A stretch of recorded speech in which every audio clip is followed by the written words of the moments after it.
मंडल यात्रा महाराष्ट्राच्या 36 जिल्ह्यामध्ये जाणार, 14,822 किलोमीटरचा प्रवास पूर्ण करणार, वाड्या वस्ती गावागावामध्ये शहरामध्ये जाणार आणि बहुजनांपर्यंत जाऊन सामाजिक ऐक्याचा जो एक आज विचार आहे, ध्येय आहे या महाराष्ट्रामध्ये, त्याच्यामध्ये विशिष्ट निर्माण झालेला आहे, त्यासाठी सामाजिक ऐक्य निर्माण करण्यासाठी ही मंडल यात्रा बाहेर पडलेली आहे.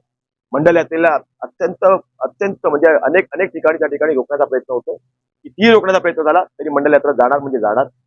जो कोणी आडवा येईल त्याच्या छतड्यामध्ये नांगर घालू, पण मंडल यात्रा मात्र जाणार, कारण की गोरगरिबांची, महिलांची, युवकांची या समाजामधल्या अत्याचाराच्या विरोधामध्ये असणार आहे. त्यामुळे या मंडल यात्रेला कोणी रोखण्याचा प्रयत्न करू नये.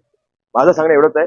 आज इथे मंडल यात्रा आली, अभूतपूर्व स्वागत झालं. या जिल्ह्यामधल्या अनेक लोकांच्या ठिकाणी पुढे येऊन मंडल यात्रेचं स्वागत केलं. मला या गोष्टीचा आनंद आहे की मंडल यात्रा या पद्धतीने नांदेडपासून आता त्या ठिकाणी लातूरच्या दिसत आलेली आहे.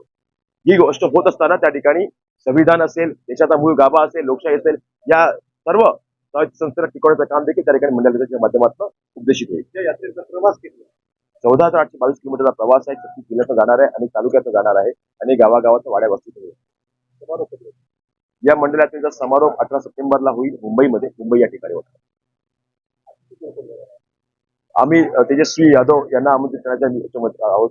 त्या ठिकाणी अनेक अशी लोक ज्यांनी त्या ठिकाणी मंडलच्या भूमिकेच्या वेळेस त्यावेळेला एक लढा लढला होता. अशा काही त्या ठिकाणी देशाच्या लोकांना या मंडल यात्रेच्या समारोपाच्या कार्यक्रमाला ओबीसी समाजाने एक राहावं.